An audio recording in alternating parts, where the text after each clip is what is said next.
सबसे पहले आपके इंजीनियरिंग एक्सपीरियंसेस के बारे में कुछ शेयर कीजिए, आपकी कॉलेज लाइफ के बारे में हमारी ऑडियंस को बताइए। कॉलेज लाइफ, और कॉलेज लाइफ में भी इंजीनियर्स की कॉलेज लाइफ। सबसे ज़्यादा मज़ा किस चीज़ में आता है वाइल प्रिपेयरिंग? हर फील्ड का इतना ज़्यादा नॉलेज हो गया ना कि मैं कोई भी पर्सन आ जाए रैंडमली, कोई मैं उससे बात करने में भी कंफर्टेबल। आपके पेरेंट्स के साथ के कुछ किस्से शेयर करना चाहोगे? आई नो हर एक जितनी डॉटर्स है वो फादर की बहुत क्लोज रहती है। हाँ, मैं बहुत ज़्यादा क्लोज हूँ मेरे फादर से, बहुत ज़्यादा। और कई सारी चीज़ें ऐसी थी, जैसे MBBSC की साइट को चेक करते रहना, क्या नई अपडेट्स आ रही हैं, और बाकी सारी चीज़ें भी अपडेट्स। मेरे पापा बहुत ज़्यादा अपडेटेड रहते हैं उन सारी चीज़ों से, वो मुझे नहीं देखना पड़ता था कभी भी। ही वॉज लाइक कि यू प्रिपेयर, मैं इन चीज़ों का मैं ध्यान दे रहा हूँ। तो मम्मी मुझे कहती हैं कि पापा से ये क्यों करा रहे हो आप, पापा आपके PA हैं क्या, पर्सनल असिस्टेंट है क्या? तो मैंने कहा कि नहीं, वो PA नहीं है, वो PA हैं। तो PA पापा है। Hi everyone, welcome to Indian aspirant show. मैं हूं आपका दोस्त आशीष नामदेव और इस एपिसोड में आप सभी का स्वागत है। ये एक बहुत ही स्पेशल एपिसोड होने जा रहा है क्योंकि इसमें हम लोग बात करने वाले हैं DSP अवंधति प्रधान, जो कि रिसेंटली सिलेक्ट हुए हैं MPPSC 2020 में। इनसे हम बहुत सारी बात करेंगे क्योंकि अब तक सारे टॉपर्स के जो आपने वीडियोस देखे उसमें आपने ये एक्सप्लोर किया होगा कि हम लोग जनरल टॉपिक से एक पर्सनल बात पे या एक ओपन कई सारी चीज़ों पे हम बात करते हैं। So let's start the podcast with by welcoming Miss Avandhati Pradhan on Indian Aspirant Show. Hi everyone, मेरा नाम अवंधति प्रधान है। MPPSC 2020 में मेरा DSP के पोस्ट पे सिलेक्शन हुआ है and this was my first attempt. So yeah feeling बहुत ही ड्रीमी है, बहुत अच्छा फील हो रहा है, फैमिली को बहुत अच्छा फील हो रहा है एंड एक्सपीरियंस बहुत ज़्यादा अमेजिंग है। तो या बहुत खुश हूँ। Very nice. अवंधति, मुझे ना सबसे पहले can I call you Avan और anything else? For sure. Avan, सबसे पहले स्टार्ट करते हैं। मतलब हमने मेजॉरिटी ऑफ सारे एपिसोड से सबसे पहले उनकी जर्नी जानी है and the reason behind it कि आपकी जर्नी 9 जून के पहले वही थी जो हर एस्पिरेंट आज जी रहा है, राइट? और आने वाले जब उनका सिलेक्शन होगा तो उनकी जर्नी भी वही है जो आपसे सिमिलर है। सो आई वांट कि पहले आप अपनी स्टोरी बताएं कि आपने कैसे प्रिपरेशन स्टार्ट किया और कब से किया और क्या थ्रू आउट दी प्रिपरेशन आपने चैलेंजेस फेस किए। ओके, एक्चुअली एडमिनिस्ट्रेशन को चूज़ करने का ही मेरा रीज़न था कि मैंने मेरा इंटरेस्ट इस फील्ड में देखा एक्चुअली। स्कूल टाइम से, इवन कॉलेज टाइम से मैं बहुत ज़्यादा एक्टिव रही थी। लीडरशिप रोल्स में रहना है, लोगों के लिए काम करना है, बच्चों को रेगुलेट करना है, ये सारी चीज़ें I used to really love it. So वो सारी चीज़ें थी। एंड जब कॉलेज लेवल पे जब था कि कैरियर अब एक्चुअली चूज़ करना है, तो then I got to know about कि हाँ, एडमिनिस्ट्रेशन में जाया जा सकता है, वहाँ पे मुझे इतना कुछ करने मिलेगा, बहुत कुछ करने मिलेगा। तो that's why I was like कि I think this is it. So then graduation complete किया 2019 में। मैंने इंजीनियरिंग किया हुआ है, civil engineering, Jabalpur engineering college से। 2019 में कंप्लीट किया, जून जुलाई आई थिंक, एंड देन फिर प्रिपरेशन स्टार्ट की। देन कोविड थिंग, तो दिसंबर से कोविड हो गया। एक्चुअली मैंने 2019 जुलाई से इंदौर आ गई, शिफ्ट हो गई एंड प्रिपरेशन स्टार्ट की। I joined a coaching institute, PS academy, वहाँ मैंने ज्वाइन किया। प्रीलिम्स की उस टाइम प्रिपरेशन चल रही थी, बट द अप्रोच वाज कि थोड़ा हम लोगों का सर एनालिसिस पे ज़्यादा काम कर रहे थे कि हम लोग क्वेश्चन एनालिसिस को प्रॉपर कर पाएँ। तो एक मेंस और प्रीलिम्स दोनों का ही मुझे पर्सपेक्टिव मिल गया। दिसंबर के बाद से ऑनलाइन प्लेटफॉर्म्स पे इतना कोचिंग्स अवेलेबल नहीं थी, तो फिर वहाँ से एक्चुअल जर्नी स्टार्ट हुई जहाँ मुझे खुद मेहनत करनी थी और फिर कुछ करना था। तो चैलेंजेस थोड़े वहाँ से स्टार्ट हुए। I wouldn't call it challenge, actually that was an experience. तो था, ये रही मेरी journey. Would you like to share any experience जो भी आपने प्रिपरेशन के थ्रू हुआ है? एक्चुअली फर्स्ट अटेम्प्ट है ये मेरा, और फर्स्ट अटेम्प्ट का जो सिग्निफिकेंस सबसे ज़्यादा रहा है वो ये रहा है कि मुझे हर लेवल पे टाइम कंस्ट्रेंट्स बहुत ज़्यादा थे। I had to start from scratch and I had to perform at par. तो प्रीलिम्स जब हम लोगों के 2020 का वैकेंसीज आई, उसके बाद 3 महीने में प्रीलिम्स थे, 2-2.5 महीने में प्रीलिम्स थे हम लोगों के मार्च में। तो पूरा सिलेबस कवर करना है। कुछ पढ़ा हुआ नहीं है इससे पहले, ठीक से नहीं, आज सच पढ़ा ही नहीं था। और परफॉर्म करना है एट पार, जो बच्चे सभी के साथ परफॉर्म, तो वही करना है। ऑब्वियसली कोई एक्सक्यूज़ नहीं दे सकते मैं जाके वहाँ पे। तो कई सारी मैंने स्ट्रैटेजीज बनाई, आई वुड कॉल इट जुगाड़्स। तो कई सारे मैंने जुगाड़ लगाए एक्चुअली कि कैसे इतने टाइम में मैं कवर करूँ, एंड आई थिंक मुझे बहुत ज़्यादा हेल्प किया उन्हें, बहुत ज़्यादा। सो वो रहा कि इस तरीके से अप्रोच था मेरा। राइट। इससे पहले ना हमारा जस्ट एक पॉडकास्ट हुआ है अजय गुप्ता जो कि रैंक 1 है उनके साथ में, राइट। वो भी इंजीनियर है और इंजीनियरिंग की पहली बार हमने किसी से बात की है कि इंजीनियरिंग के बारे में, right. I want to ask your engineering experiences, but उसके पहले एंड आई फील कि जितने भी इंजीनियर्स से मैं आज तक मिला हूँ, मेरे भाई खुद सिविल इंजीनियर है और मैंने इंजीनियर्स के साथ ही मेरी अपब्रिंगिंग हुई है, मेरे को काफ़ी ज़्यादा मेंटरशिप मिली है। हर इंजीनियर ना जुगाड़ू तो हो ही जाता है बाय डिफ़ॉल्ट, राइट। तो और आपने पीएससी की स्ट्रैटेजीज भी जुगाड़ से स्टार्ट किया एज यू सेड ना। सबसे पहले आपके इंजीनियरिंग एक्सपीरियंसेस के बारे में कुछ शेयर कीजिए, आपकी कॉलेज लाइफ के बारे में हमारी ऑडियंस को बताइए। कॉलेज लाइफ, और कॉलेज लाइफ में भी इंजीनियर्स की कॉलेज लाइफ बहुत अमेजिंग होती है, बहुत ज़्यादा अमेजिंग होती है, एकदम ट्रांसफॉर्मेशनल एक्सपीरियंस होता है वो एक्चुअली। स्कूल से निकला हुआ बच्चा है, टीचर्स की सुन रहा है, घर पे केयर मिल रही है, एंड फिर वो पहुंच जाता है इंजीनियरिंग कॉलेज। तो पढ़ाई रहती है, पढ़ाई के साथ बहुत कुछ रहता है, एंड इंजीनियर्स एक अपनी अलग दुनिया में ऐसे जी रहे रहते हैं कि उन्हें ना न्यूज़पेपर से कोई लेना देना है, ना उन्हें दुनिया में क्या चल रहा है उससे कोई लेना देना है। उन्हें एक्चुअली है कि उनका जो सिलेबस है उससे लेना देना है, और ज़्यादा से ज़्यादा जुगाड़ लगाते रहना है। पूरे 4 साल बस वो इसी जद्दोजहद में रहते हैं कि क्या करना है, जुगाड़ लगाते रहना है। कैरियर भी एक्सप्लोर एक्चुअली अभी कई समय से हम लोग ट्रेंड देख रहे हैं कि इंजीनियर्स कई फील्ड्स में जा रहे हैं, तो एक्चुअली हम लोग उस प्रोसीजर के मतलब ग्रेजुएशन के थ्रू ये भी फिगर आउट करते रहते हैं कि आखिर कैरियर हमारा होना क्या है, राइट। तो एक्सपीरियंस तो काफ़ी सही रहता है, काफ़ी ज़्यादा डायनामिक रहता है। और फिर इंजीनियर्स कहते हैं इस फील्ड में भी काफ़ी ज़्यादा तो कहा जा रहा है कि इंजीनियर्स आ रहे हैं, तो एक्सप्लोर कर रहे हैं। आई थिंक इंजीनियरिंग में जितने आई वुड से कि जितनी ज़्यादा टफनेस होती है बाय डिफ़ॉल्ट आपको आदत हो जाती है मेहनत करने की। बाय डिफ़ॉल्ट आपको ना टफ सिचुएशन से निकलने के वो प्रोसीजर पता लग जाता है कि इसको क्रैक कैसे करते हैं, राइट। तो आपके लिए टफ सिचुएशन टफ रहती ही नहीं, क्योंकि आप उसको हर जगह जुगाड़ से और मेहनत से उससे बाहर आ जाते हो, right. Let's start with your MPPSC preparation. कि फर्स्ट अटेम्प्ट में क्लियर करना ऑफ कोर्स एक बहुत बड़ा लाइक सिग्निफिकेंस है उसका कि आपने फर्स्ट अटेम्प्ट में ही एमपीपीएससी क्रैक कर दिया, क्योंकि लोग 3-4 साल 5 साल भी प्रिपरेशन में क्रैक नहीं कर पाते। व्हाट वाज योर स्ट्रैटेजी, और आपको क्या लगता है क्या डिफरेंस है ऐसे एस्पिरेंट में जो बहुत सालों से तैयारी कर रहा है और नहीं क्रैक हो रही, and how you crack the exam? Okay, actually prelims का बहुत ही लमसम सिलेबस होता है, बहुत ज़्यादा, और 2 से 3 महीने में कवर करना था, टारगेट था ये मेरे पास। तब मुझे था कि कुछ स्ट्रैटेजी तो लगेगी, I won't go with flow, क्योंकि उससे मैं ख़त्म नहीं कर पाऊँगी सिलेबस। तो स्ट्रैटेजी बनाई। स्ट्रैटेजी वॉज कि आई न्यू कि वहाँ जाके मुझे एमसीक्यू सॉल्व करने, और वो एमसीक्यू सॉल्व करने के साथ साथ ये सिलेबस मेरा पूरा कवर होना चाहिए। कवर इन द सेंस कि मुझे ये चीज़ें याद होनी चाहिए, नॉट जस्ट कि मैं 1 बार पढ़ चुकी हूँ या 2 बार पढ़ चुकी हूँ, मुझे एक्चुअली याद करना है। तो सबसे पहले तो मैंने स्टार्ट किया, सिलेबस उठाया।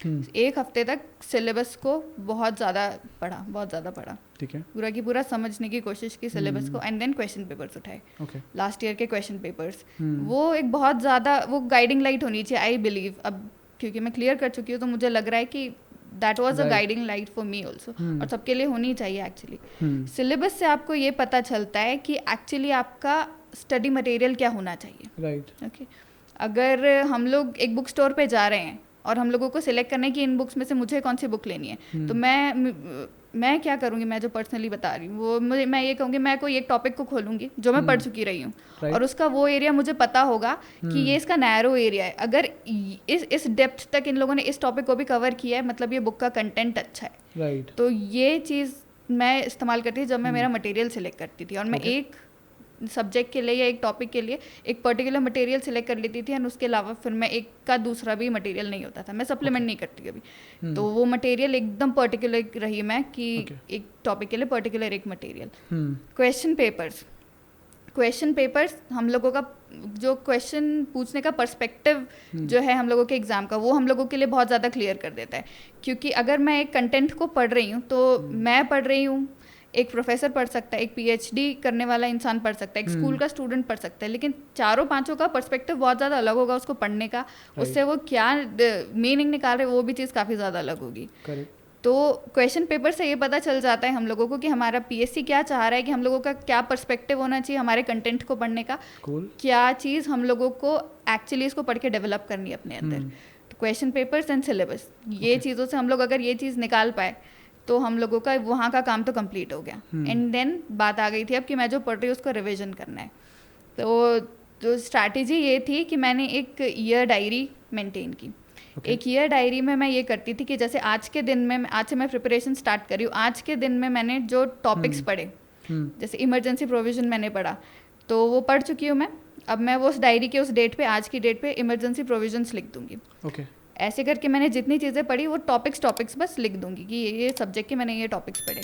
इसके बाद आज की डेट को मैं एक दिन छोड़ के अगले दिन वो उस डेट को मैं डाल दूंगी, एक हफ्ते के बाद उस डेट को डाल दूंगी, 15 दिन के बाद उस डेट को डालूंगी, एंड देन एक महीने के बाद उस डेट को डालूंगी। एंड अगर मेरे एग्जाम में मार्जिन ज़्यादा है तो मैं 3 महीने बाद भी उस डेट को डालूंगी। ठीक है, ये मैं डेट डाल देती थी। तीसरे दिन से आई ऑलवेज हैड कि जो दिन मेरा चल रहा है वो पेज मैं खोलूंगी, मेरे पास डेट है एक, उस डेट के पेज को मैं खोलूंगी और मुझे पता है कि ये कंटेंट मैंने पढ़ा हुआ है, तो अब मुझे इसे रिवाइज करना है। आज मुझे पहले ये चीज़ को रिवाइज करना है और फिर इसके आगे का पढ़ना है। राइट। तो ये रिवीजन स्ट्रैटेजी थी। मैं लगातार एक चीज़ को मैं कम से कम 4 से 5 बार रिवाइज कर चुकी थी। तो वो चीज़ ये हुई कि मैं उस लिमिटेड टाइम में रिवीजन बहुत ज़्यादा इफेक्टिव कर पाई। ऑल्सो ये रिवीजन जब करते हैं तो इस टाइम पे जैसे मैंने इमरजेंसी प्रोविजन पढ़ा, तीसरे दिन मैं इमरजेंसी प्रोविजन के क्वेश्चन सॉल्व करूंगी। सारे सिर्फ ऑब्जेक्टिव्स लगाऊंगी जितने मैं लगा सकती हूँ। ऑब्जेक्टिव लगाने के बाद ऑब्जेक्टिव में मैं मार्क करती थी। क्या मार्क करती थी कि कौन से क्वेश्चन है जो मुझे बिल्कुल नहीं बने, कौन से हैं जिसमें मैंने तुक्का लगाया, उसमें से कौन सा गलत तुक्का लगाया, कौन सा सही तुक्का लगाया, इन्हें मैं मार्क कर लेती थी। और जो सही थे, जो मैं सही लगा पाई, उसको कुछ नहीं करना है, उसे मार्क नहीं करना है। ये मार्किंग करी हुई है। अब जो मैं 7वें दिन पे रिवीजन करूंगी तो मैं सिर्फ इन्हीं क्वेश्चंस को रिवाइज करूंगी। और इसमें से जो सही लगा पाई एलिमिनेट, और जो नहीं लगा पाई उनको फिर से रहने देना है, वो 15वें दिन रिवाइज करना है। तो ऐसे करके रिवीजन का टाइम और कंटेंट छोटा होता जाएगा और रिवीजन होता जाएगा, एंड एक्चुअली हम लोगों का वो टॉपिक शार्प होता जाएगा। तो दिस वाज द स्ट्रैटेजी जिसने मुझे लगता है कि 3 महीने में मैं कवर कर पाई। तो वो सिर्फ इस वजह से कर पाई क्योंकि इस चीज़ ने मुझे बहुत ज़्यादा हेल्प किया। तो प्रीलिम्स तो वैसे कुछ हो पाया। Very nice. And I think कि आपने ना सबसे पहले इसको ना प्लान कर लिया था। जैसे अगर आपने इमरजेंसी प्रोविज़न पढ़ा है, आपने वो लिखा, उसके बाद आपने उसका 3 दिन, 7 दिन, फिर 15 दिन, फिर 30 दिन, फिर 3 महीना, पूरा वो एक प्लानिंग के अंदर आता है, राइट।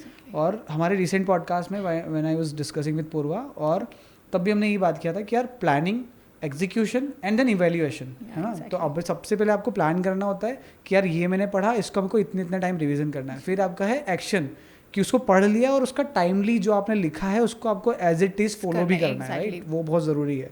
एंड देन इवैल्यूएशन की यार इसमें क्या गलत हुआ है, उसको आपको उस गैप को फील करना है, राइट। और ये मैंने ना कॉर्पोरेट वर्ल्ड से भी सीखा है कि प्लानिंग, फिर एक्शन मतलब एग्जीक्यूशन, एंड देन इवैल्यूएशन, और उसके बाद फिर वापस से उसको री एग्जीक्यूशन, राइट। तब आपकी चीज़ें इंप्रूव होती है। And when I used to study, मैं सेम अप्रोच से उस टाइम पे स्टडी कर रहा था, इसलिए मेरे को बहुत ज़्यादा रिलेटेबल लग रहा था आपका strategy. And I am sure हमारे एस्पिरेंट जो इस वक्त इस पॉडकास्ट को सुन रहे हैं उनको बहुत हेल्प मिलेगी इस स्ट्रैटेजी के थ्रू। सबसे ज़्यादा मज़ा किस चीज़ में आता है, आया है वाइल प्रिपेयरिंग? सबसे ज़्यादा मज़ा किस चीज़ में आया है? सबसे ज़्यादा मज़ा ना, मैं पर्सनली जो बहुत ज़्यादा इंजॉय करती थी, मुझे लगता था कि कोई भी चीज़ पढ़ने पे जो पर्सपेक्टिव सामने खुलते हैं ना, MPPSC में पर्टिकुलरली बहुत ज़्यादा पर्सपेक्टिव सामने खुलते हैं। और ये जो सिलेबस है वो भी बहुत ज़्यादा डायनामिक है। हर फील्ड का इतना ज़्यादा नॉलेज हो गया ना कि मैं कोई भी पर्सन आ जाए, रैंडमली कोई इन्वायरमेंटलिस्ट से मैं बात करूँ, जैसे मेरी फ्रेंड है वो M.Tech कर रही है इन्वायरमेंट में, मैं उससे बात करने में भी कंफर्टेबल हूँ।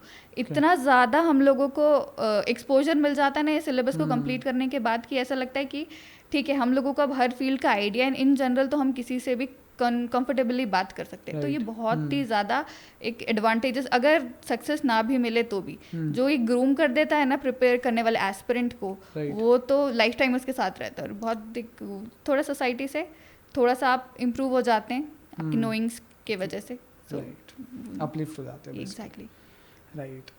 एंड आई थिंक ये सबसे ज़्यादा इंटरेस्टिंग पार्ट भी होता है क्योंकि जब आप इतनी सारी प्रिपरेशन कर रहे होते हैं, हर डेटा को अपने ब्रेन के अंदर स्टोर कर रहे हो, राइट। इसके लिए बहुत सारा डेडिकेशन भी चाहिए, कंसिस्टेंसी भी चाहिए। What is the importance of consistency for you? It is I think the most important thing actually, कि कंसिस्टेंसी तो बहुत ही ज़्यादा ज़रूरी है। एंड ये पूरी जर्नी में एक्चुअली ये सिर्फ जर्नी ये नहीं डिमांड करती कि हम लोग एक टेबल पे बैठे रहें और पढ़ते रहिए। एक्चुअली हमारी पूरी लाइफ हमारी इस प्रिपरेशन के अराउंड रिवॉल्व करने लगती है, राइट। तो उस हमारी लाइफ में कई सारी चीज़ें चलती रहती है जो कई बार हमारे प्रिपरेशन के लिए कंस्ट्रेंट्स हो सकते हैं। उन कंस्ट्रेंट्स को ओवरकम करते हुए रेगुलर रह पाना कि हम लोगों को नहीं भाई पढ़ना है, नहीं भाई पढ़ना है, तो वो चीज़ करने के लिए consistency the most important thing है। एंड आई थिंक कि जो चीज़ हेल्प करती है ना ये कंसिस्टेंसी मेंटेन करने के लिए, वो है हमारे एटीट्यूड में एक चीज़ होनी चाहिए, ब्रिंग इट ऑन वाली। ब्रिंग इट ऑन, जो ला सकते हो ले आओ, पढ़ना तो है मुझे, जिस दिन रिजल्ट आएगा लिस्ट में नाम तो दिखेगा। तो ये एटीट्यूड है तो कंसिस्टेंसी भी मेंटेन हो जाएगी। अच्छा, फर्स्ट अटेम्प्ट में क्रैक करा है ना, उसकी प्रिपरेशन भी उसी स्ट्रैटेजी की, बीच में कोविड भी आ गया, तो कभी ऐसा नहीं लगा कि यार कोविड ऑफ कोर्स बहुत लंबा टाइम हो गया, फिर रिजल्ट भी रुक गया, तो आपके लिए तो पहली बार एक्सपीरियंस था ना यार कि इतने सारे अप एंड डाउन्स और पहली एग्जाम में हो रहे हैं, उसमें भी 3 साल लग गया, राइट? तो इतनी लंबी प्रोसेस में कभी नहीं लगा कि यार प्राइवेट जॉब, क्योंकि ऑफ कोर्स आप सिविल इंजीनियर हो, ऑलरेडी आपके पास एक स्किल है, आपके पास एक प्रॉपर एक काफ़ी मानने वाली डिग्री है, तो आप प्राइवेट कैरियर भी चूज़ कर सकते थे ना, राइट? कर सकते। तो उसके बाद भी स्टिक क्यों रहे कि यार मुझे पीएससी ही फोड़ना है? एक्चुअली मेरे जो एकेडमिक कैरियर रहा है ना वो एक्चुअली ये रहा है कि एक तो मैं 1 साल आगे पढ़ाई करी हूँ। एक्चुअली 23 फरवरी 1998 मेरा बर्थ डेट है। सो मैं 1997 बैच के साथ पढ़ती रही हूँ। ओके। तो वो एक एज वो मिला हुआ था हमेशा से, और मैंने ग्रेजुएशन ज्वाइन करने के समय जेई के लिए ड्रॉप नहीं लिया था। तो आई वाज ऑलवेज लाइक कि भाई अभी तो सारा चीज़ें ट्रैक पे चल रही हैं एकदम on time and even before time. उसके बाद फिर ये वैकेंसी क्लियर होने में करीब 3 साल लगे, 3.5 4 साल। तो एक्सपीरियंस तो बहुत ज़्यादा ट्रॉमेटाइजिंग था आई वुड से। लेकिन हाँ मैं, और ये हुआ मेरे साथ एक्चुअली कि मैं एक टाइम आया कि मैं घर पे प्रिपेयर कर रही थी, मैंने पापा के पास ड्राइंग रूम में जाती और बोलती हूँ कि पापा मैं ये वैकेंसीज आई है और मैं ये वाली फिल कर रही हूँ MBBS। अब ये तो होता रहेगा, ये प्रिपरेशन चल रही है, लेकिन मैं ये वैकेंसी भर रही हूँ। पापा कहते हैं अच्छा, कहते हैं कि क्यों ये वाली वैकेंसीज? तो मैंने कहा क्योंकि कुछ और भी करना चाहिए करके, कब तक मैं डिपेंडेंट रहूँगी। तो कहते हैं कि अच्छा आपको इंटरेस्ट है इस फील्ड में? तो मैंने कहा नहीं एज सच इंटरेस्ट नहीं, I just want to be like financially independent as well. अब हो रहा है, एज भी थोड़ी होती जा रही। तो कह रहे हैं, उन्होंने एक चीज़ कही कि हम बैठे हैं ना, हम बैठे हैं ना, आपको टेंशन क्या बात है? 8 महीने लगे, 8 साल लगे, 18 साल लगे, आई नो कि तुम प्रिपेयर कर रही हो, डेडिकेटेडली प्रिपेयर कर रही हो, मेहनत कर रही हो, तो मैं बैठा हूँ, तुम्हें चिंता करने की ज़रूरत नहीं है, डिस्ट्रैक्ट मत हो। मैंने डेडिकेशन देखा है तुम्हारा, तो अब डिस्ट्रैक्ट मत हो, मेहनत करो, फल मिल ही जाएगा। तो वो एक बहुत बड़ा सपोर्ट रहा मेरे पीछे कि उन्होंने कह दिया कि मैं बैठा हूँ। तो बस फिर वही था कि डिस्ट्रैक्ट फिर नहीं हुई एंड फिर लकीली सारी चीज़ें हो भी गई जल्दी। और वही ना, मच रिक्वायर्ड भी है कि आपके पेरेंट्स को आपके ऊपर भरोसा होना चाहिए कि यार आप आगे जाके वो चीज़ कर लोगे, राइट? वो बहुत ज़रूरी है। आपके पेरेंट्स के साथ के कुछ किस्से शेयर करना चाहोगे? आई नो हर एक जितनी भी डॉटर्स है वो फादर की बहुत क्लोज रहती है, राइट? आई वांट कि अगर आपके पास ऐसे कोई भी एक्सपीरियंस है, कोई कहानी है जो आप सुनाना चाहते हो हमारी ऑडियंस को। एग्जैक्टली हाँ, मैं बहुत ज़्यादा क्लोज हूँ मेरे फादर से, बहुत ज़्यादा एक्चुअली। और कई सारी चीज़ें ऐसी थी, जैसे MBBSC की साइट को चेक करते रहना, क्या नई अपडेट्स आ रही हैं, और बाकी सारी चीज़ें भी अपडेट्स। मेरे पापा बहुत ज़्यादा अपडेटेड रहते हैं उन सारी चीज़ों से, वो मुझे नहीं देखना पड़ता था कभी भी। ही वॉज लाइक कि यू प्रिपेयर, मैं इन चीज़ों का मैं ध्यान दे रहा हूँ। तो वो ये करते थे। तो मम्मी मुझे कहती हैं कि पापा से ये क्यों करा रहे हो आप? पापा आपके PA हैं क्या, पर्सनल असिस्टेंट है क्या? तो मैंने कहा कि नहीं, वो PA नहीं है, वो PA हैं। तो पापा है। तो इसीलिए उनका करना बनता है। तो ऐसा था कि ऐसा था वो मेरे को वो चीज़ का बहुत सपोर्ट रहा है उनका। वो पूरी तरीके से, अगर मैं प्रिपेयर कर रही थी तो वो मुझे सपोर्ट कर रहे थे पूरी तरीके से। तो और एक्चुअली एक और भी चीज़ है कि मेरी मदर को ब्रेन ट्यूमर डायग्नोस हुआ था। तो उनकी सर्जरी हुई थी और सर्जरी के बाद उनका लेफ्ट साइड पैरालाइज्ड है। हाँ, तो उस वजह से मैं और मेरी एक छोटी बहन है, हम 2 सिस्टर्स हैं बस। हम लोगों का एफर्ट रहता है हमेशा कि दोनों में से एक ना एक घर पे रहे। तो ये सिचुएशन थी मेरे सामने कि एक ना एक को घर पे रहना, और बहन का ग्रेजुएशन चल रहा है, तो ऑप्शन मेरे पास था कि मैं घर पे रहूँ। तो ठीक है, मैंने डिसाइड किया कि घर से प्रिपरेशन होगी। बहुत सारे बच्चे मतलब ये कहते हैं कि नहीं यार, इंदौर जाके प्रिपेयर करना बहुत ज़्यादा ज़रूरी है, बाहर रह के पढ़ना बहुत ज़्यादा ज़रूरी है। लेकिन एक्चुअली पढ़ना ज़्यादा ज़रूरी है, बाहर रह के, घर रह के आपके पास कंस्ट्रेंट्स है, अब मेरी पढ़ाई ऐसी हो गई कि अब मेरी घर पे ही पढ़ाई होती है। तो मुझे नहीं लगता कि ये बहुत ज़्यादा ज़रूरी है कि आप इंदौर आएँ, आप कहीं और जाएं। नहीं, आपके पास जो भी सिचुएशन है उसे डील करते हो आप जो भी बेस्ट चीज़ कर सकें वो करें और पढ़ाई करते रहें। राइट, एंड आई थिंक कि अभी इस मॉडर्न एरा में जब आपके पास स्पेशली इंटरनेट का एक्सेस है कि आपके पास 1 GB 2 GB पर डे है, तो इट्स अप टू यू कि आप उसको कैसे यूज़ करते हैं। इधर आप उसमें तो रील्स देख लो या फिर आप कुछ अच्छा पढ़ाई का या कंटेंट देख लो जो आपके काम आने वाला है, राइट। और सिर्फ MPPSC नहीं, आप किसी भी चीज़ को अगर सीखना चाहते हो, किसी भी स्किल को लेना चाहते हो, तो हर चीज़ यूट्यूब पे आजकल अवेलेबल है। जब आपने आपकी स्टोरी बताई, आपकी फैमिली बैकग्राउंड और स्पेशली मम्मी वाला, आई थिंक कि वो बहुत टफेस्ट सिचुएशन हो जाती है और उसके बाद भी फर्स्ट अटेम्प्ट में क्रैक करना बहुत एक बड़ा अचीवमेंट भी हो जाता है। और आई थिंक उसमें ना आपका पूरी मेहनत आपकी दिखती है कि यार उस मेहनत को आपने पूरा अचीव किया है, राइट। ऐसी टफ आई वुड से ऐसे टफ चैलेंजेस ना हर एस्पिरेंट की लाइफ में आते हैं, है ना। हर एस्पिरेंट की अपनी कहानी है। 9 जून के पहले आप भी वही एस्पिरेंट रहे हो, हर एक जितने भी टॉपर्स बने वो उससे पहले एक नॉर्मल एस्पिरेंट ही रहे, राइट। उस टफ टाइम को कैसे आपने फाइट बैक किया और उसको कैसे हर एस्पिरेंट को करना चाहिए? एक्चुअली हाँ, मतलब जो बाहर से देखता है, जो या मेरी स्टोरी जानता है, उन लोगों को बाहर से देख के लगता है कि हाँ it was actually challenging situation, पर मैं उस सिचुएशन में थी ना, वो नहीं था इतना चैलेंजिंग मेरे लिए एक्चुअली। कि हाँ मतलब मम्मी की तबीयत ख़राब है ज़रूर है, वो थोड़ी तकलीफ में, बाकी हाँ उनकी केयर करने पड़ी। तो आई थिंक कि मैं बहुत ज़्यादा प्रिविलेज थी कि मैं वो कर पाई। तो वो चैलेंज नहीं रहा वो चीज़ एक मेरे लिए। और सभी लोगों ने, फैमिली वालों ने, सभी लोगों ने सपोर्ट किया, तो वो चीज़ तो मैं आई वोंट से कि चैलेंज था। तो आई वाज लाइक कि वो एक एडेड एडवांटेज हो गया मुझे कि मैं कुछ ऐसा कर पा रही थी, मम्मी को भी अच्छा लग रहा था और उनकी केयर करके मुझे भी अच्छा लग रहा था, और प्रिपरेशन साथ साथ चल रही थी। तो हाँ, और थोड़ा सा इंगेज कर देती हैं ये सारी चीज़ें, तो हम लोगों को पढ़ाई के लिए थोड़ा एक्स्ट्रा टाइम निकालना पड़ता है, तो मैं उसके लिए कर लेती थी, उसमें भी जुगाड़ लगाना पड़ता था। तो हाँ कि हाउस हेल्प उस टाइम आ नहीं पाते थे, लॉकडाउन भी थे। तो सिंक में बर्तन धुल रहे हैं और फ़ोन लगा लिया है, ऊपर सेट कर लिया है, उस पर करंट अफेयर्स चल रहे हैं और बर्तन धुल रहे हैं। तो ये सारी चीज़ें चलती थी, जुगाड़ लगाते लगाते मैनेज हो जाता है, मैनेज बिल्कुल हो सकता है। और मेरे से भी बहुत ज़्यादा टफ सिचुएशंस में लोग रहे हैं, उनने प्रिपेयर किया है, उन्होंने क्रैक किया है। It is doable. Have this attitude in your personality कि ब्रिंग इट ऑन। सारे एस्पिरेंट्स कर सकते हैं। आप सभी लोगों की स्टोरीज ऑब्वियसली डिफरेंट है, कंपेयर नहीं की जा सकती, but it is always doable I think. अवन मुझे जानना है कि यार कई सारे एस्पिरेंट में ना एक मिथ है कि यार हमको हिंदी मीडियम से प्रिपरेशन किया तो ज़्यादा एडवांटेज होगा। कुछ एस्पिरेंट्स बोलते हैं हमने इंग्लिश मीडियम से प्रिपरेशन किया तो ज़्यादा एडवांटेज होगा, राइट। आपने इंग्लिश मीडियम से क्रैक किया एग्ज़ाम, है ना, और वही फर्स्ट अटैम्प्ट के अंदर। सो इंग्लिश मीडियम अगर कोई एस्पिरेंट इस वक्त इस पॉडकास्ट को देख रहा है या सुन रहा है, उनके लिए आपका क्या मैसेज है या क्या टिप्स है? एक्चुअली हाँ, बहुत एप्रीहेंशंस है मीडियम को लेकर कि इंग्लिश मीडियम से ज़्यादा मार्क्स आ जाएंगे, हिंदी मीडियम से ज़्यादा मार्क्स आ जाएंगे, पर मुझे लगता है कि आपका जो मीडियम रहा है जिसमें आप कंफर्टेबल हो अपने आप को एग्जाम में एक्सप्रेस करने के लिए, नॉट कि 1-to-1 एक्सप्रेस करने के लिए, इवन एग्जाम में अपने आप को एक्सप्रेस करने के लिए आप जिसमें कंफर्टेबल हो वो मीडियम आपको ज़्यादा नंबर दिलाएगा। कोई मीडियम किसी को ज़्यादा कम नंबर नहीं दिला सकता, मुझे नहीं लगता ये। और जिसमें भी आप एक्सप्रेस करने में कंफर्टेबल हो वो आपका मीडियम होना चाहिए।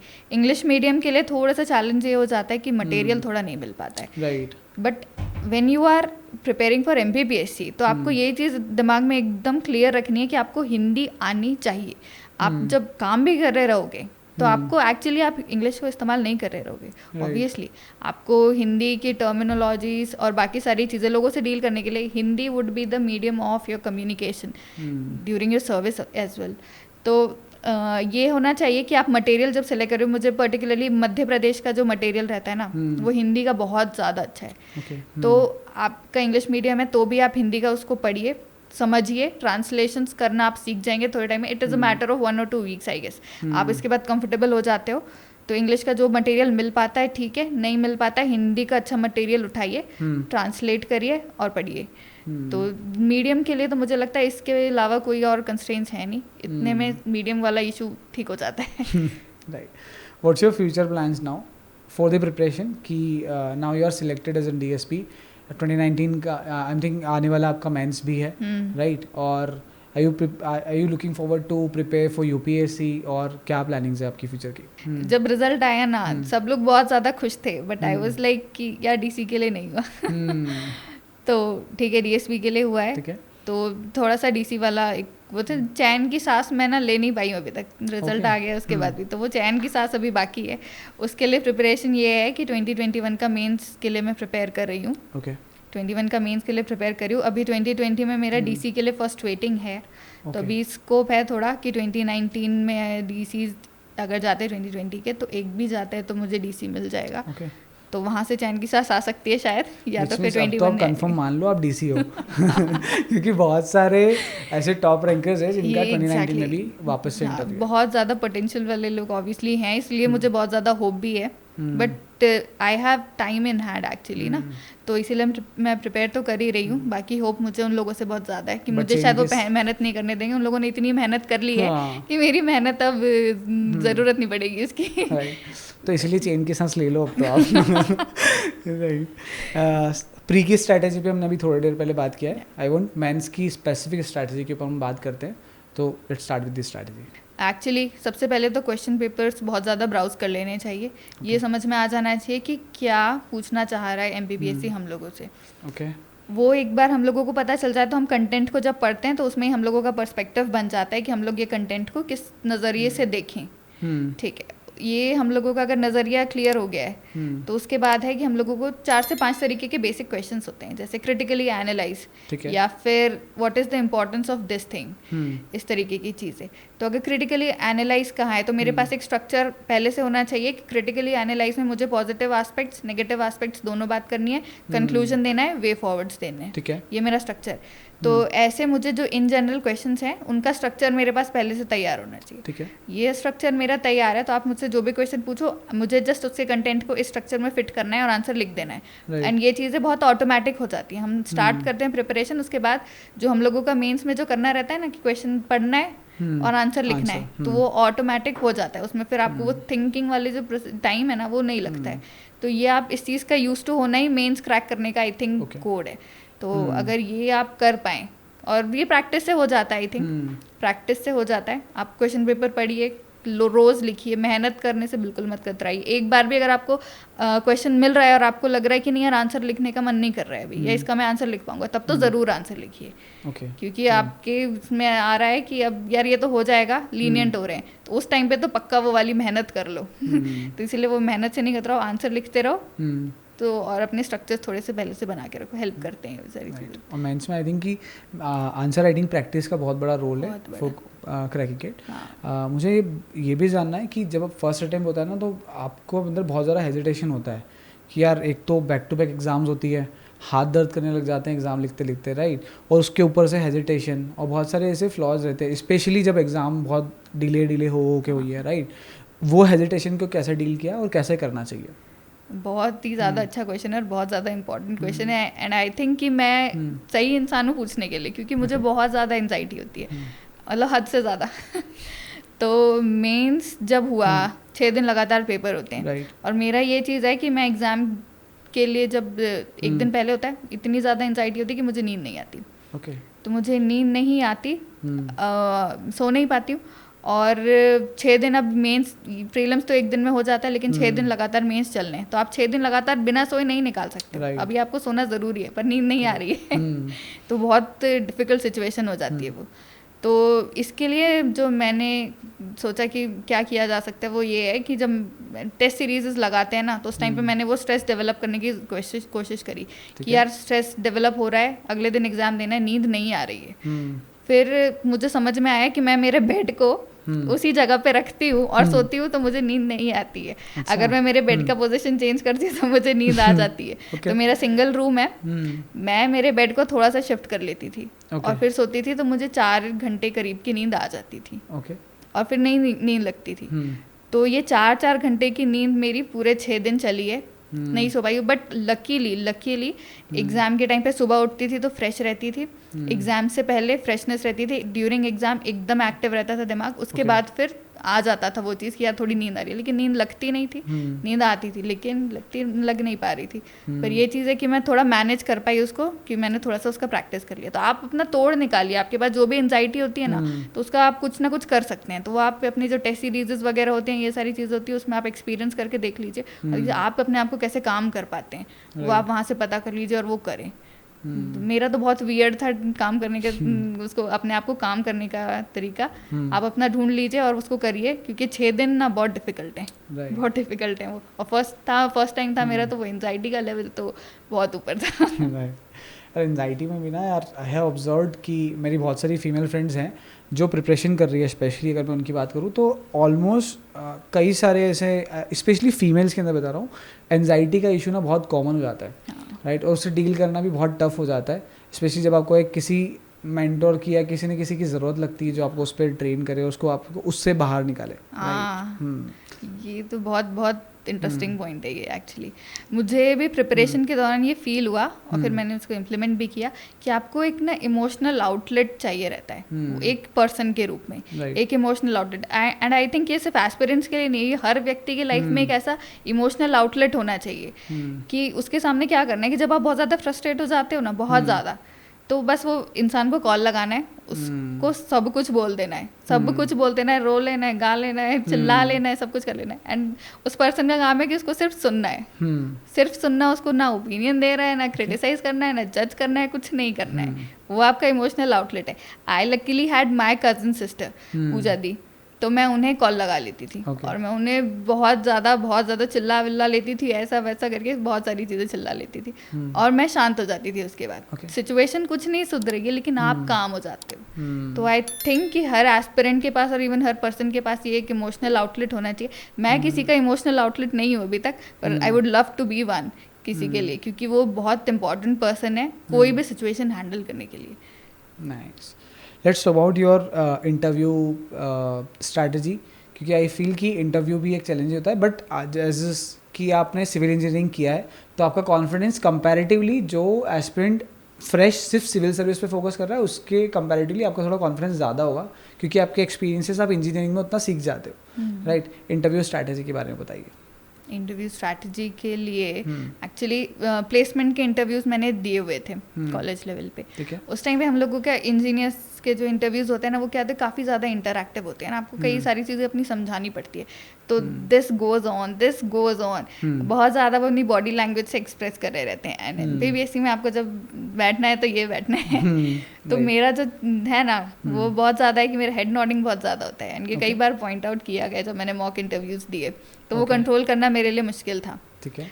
तो कई ऐसी हम लोगों की बॉडी लैंग्वेज की चीज़ें होती हैं जो हम लोग कंट्रोल नहीं कर पाते। मॉक इंटरव्यू से हमें वो पता चल जाती हैं, उस पर हम लोग काम कर लें तो वो चीज़ है। और एक चीज़ और मैंने ऑब्जर्व की कि हम लोग हम्बल दिखना चाहते हैं पैनल के सामने, वो दिखना भी चाहिए, लेकिन वो हम्बलनेस दिखाने में हम लोग कहीं ना कहीं अंडर कॉन्फिडेंट दिखने लगते हैं। तो वो एक बहुत थिन लाइन है दोनों के बीच में। हम लोगों को ये चीज़ कर लेनी चाहिए कि हम लोग कहाँ पे हम्बल दिख रहे हैं और कहाँ पे हम लोगों का वो अंडर कॉन्फिडेंस में जा रहा है। तो वो चीज़ एक ना हो, अंडर कॉन्फिडेंट दिखना तो वहाँ पे सबसे खराब चीज़ है। आप कुछ भी चीज़ हो सकता है आपको नॉलेज में ना हो वो चीज़, कोई भी चीज़ हो, लेकिन अंडर कॉन्फिडेंट हो, ये चीज़ पैनल के सामने नहीं जानी चाहिए। राइट। उस पर काम कर लेना चाहिए।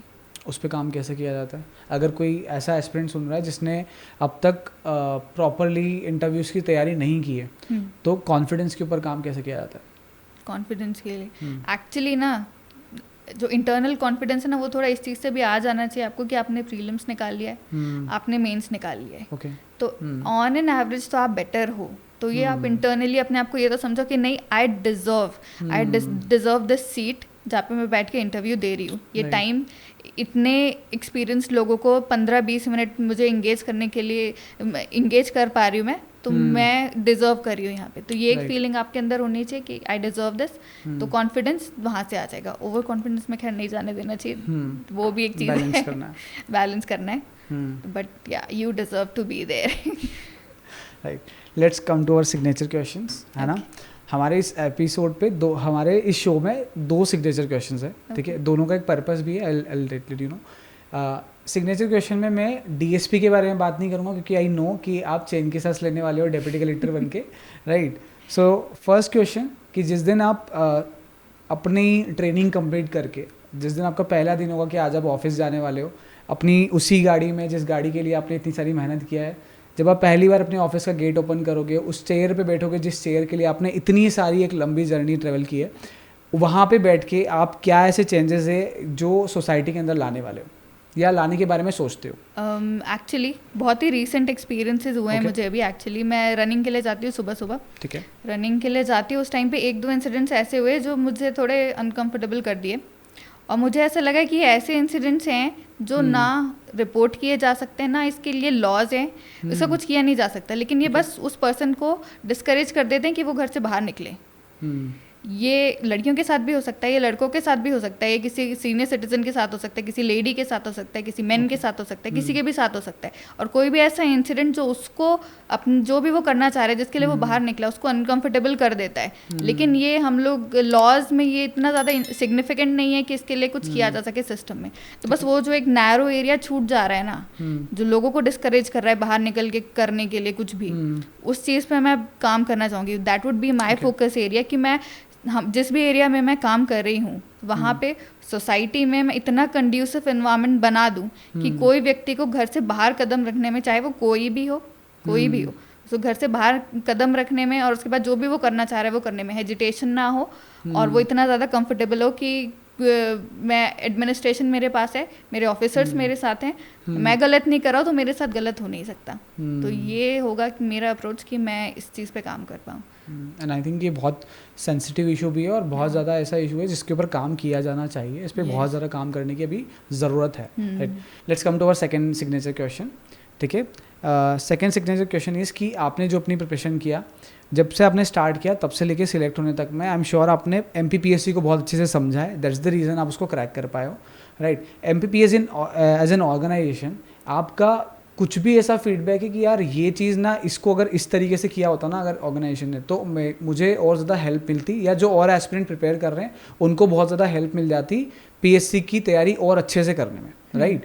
ये क्वेश्चन मैं आपसे क्यों पूछ रहा हूँ, क्योंकि हम जितने भी टॉपर्स से या टीचर्स से भी बात कर रहे हैं, हम उन सभी के सजेशन नहीं, I would call it a feedback, उन फीडबैक्स की हम लोग एक रिपोर्ट ऑफिशियली सेंड करने वाले हैं टू दी MPPSC, राइट। So do you have any suggestion और do you have any feedback? और एक फीडबैक जो हमको मैक्सिमम लोगों से आया है वो कि बहुत ज़्यादा टाइम लग गया था due to so many reasons. So उसके अलावा अगर कोई भी आपका फीडबैक हो, प्लीज़ गो अहेड। इसके अलावा एक्चुअली मेरा भी फीडबैक वही था कि जो प्रोसीजर है वो एग्जैक्टली वही होनी चाहिए। ओके, उसमें थोड़ा सा भी टाइम लैग नहीं होना चाहिए, क्योंकि प्रीलिम्स के बाद जो 3 महीने के अंदर मेंस होना है ना, तो प्रीलिम्स के सारा जो हम लोगों ने पढ़ा हुआ कंटेंट है वो मेंस में हमको बहुत ज़्यादा हेल्प करेगा। जब वो 3 महीने की चीज़ 1 साल हो जाती है ना, तो वो कंटेंट पूरा वेस्ट हो जाता है। तो हम लोगों का नॉलेज एक्चुअली वेस्ट हो रहा है ये सारे टाइम लैग में। तो वो चीज़ नहीं होनी चाहिए। अगर वो चीज़ नहीं हो, सारी चीज़ें टाइम टू टाइम हो जाए जैसा कि प्रोसीजर डिजाइंड है, ओके, बस वो हो जाए तो इट्स द बेस्ट। सारे लोग ज़्यादा बेटर परफॉर्म कर पाएंगे। बोला जाता है कि ज़्यादा टाइम मिल गया, ज़्यादा अच्छा प्रिपरेशन हो गया, बट आई थिंक डीजनरेट होता है नॉलेज। इतना ज़्यादा टाइम नहीं लगना चाहिए, सारी चीज़ें टाइम टू टाइम हो जाएं तो बहुत बढ़िया हो जाए। Anything else about the process? I think हाँ, एक्चुअली काफ़ी ज़्यादा ये चीज़ हो गई है कि कोचिंग ओरिएंटेड हो गई है MPPSC बहुत ज़्यादा, कि कोचिंग के अलावा ये नहीं हो सकती है। तो एक परसेप्शन सा बन गया है। तो अगर हमारे एग्जामिनेशन पूछने का तरीका और ये सारी चीज़ें कुछ ऐसे कुछ किया जा पाए कि ये हमारे ग्रेजुएशन से ज़्यादा कनेक्ट हो जाए। ग्रेजुएट इंसान जो कोचिंग नहीं करा हो और बेसिकली सिर्फ सिलेबस पढ़ा हो, वो इसे क्रैक कर पाए। ये चीज़ अगर ये कनेक्ट हो जाएगी, बीच से कोचिंग वाला फ्रेमवर्क हट जाए, तो वो बहुत अच्छा हो पाए। वरना क्योंकि अगर ये सिर्फ टफ के डायरेक्शन में अगर गया ना, तो वो कोचिंग्स बीच में आ ही जाएगी। इसको अगर डायनामिक बनाया जाए कि नहीं भाई, इंसान का पर्सपेक्टिव इम्प्रूव हो रहा है, वो सिलेबस पढ़ रहा है तो, और उसका पर्सपेक्टिव चेक हो पा रहा है प्रीलिम्स लेवल पे भी, मेंस लेवल पे भी, तो वो ग्रेजुएट इंसान MPPSC में आ सकता है, ना कि एक कोचिंग पास आउट MPPSC में आ सकता है। वो चीज़ होना ज़रूरी है। राइट एंड आई थिंक कि यार कई सारे ऐसे एस्पिरेंट हैं जिन्होंने लाइक एज यू सेड कि आप भी पूरी प्रिपरेशन नहीं कर पाए थे एकेडमी से, राइट, बट एकेडमीज की ज़रूरत या अगर वो आपको गाइडेंस के लिए ज़रूरत पड़ती है कि आपको इस एग्ज़ाम पैटर्न पता हो, प्रीवियस ईयर क्वेश्चन को पढ़ते कैसे उसका एक तरीका पता हो, वो जानना ज़रूरी है। और आई थिंक अब वो ऑनलाइन भी बहुत सारा डेटा अवेलेबल है, right, each and everything is available online. अगर आपको पॉलिटी भी पढ़ना है तो हज़ारों लेक्चर अवेलेबल है, राइट। ऑल राइट, मुझे इस शो पे आपसे बात करके बहुत मज़ा आया। It is one of the most fun, super fun episode of Indian aspirant show till now. Right, thank you so much for joining on the show. And I want to tell all the aspirants कि अब तक हमने approximately शायद 7 से ऊपर episode किए हैं जिसमें हमने MPPSC के कई सारे टॉपर्स से बात किया है। एंड आई वांट कि जिन भी टॉपर्स को या जिन भी टीचर्स को आप इस शो पर देखना चाहते हैं, so do let us know in the comment section. Thank you so much for watching the video till the end. Thank you.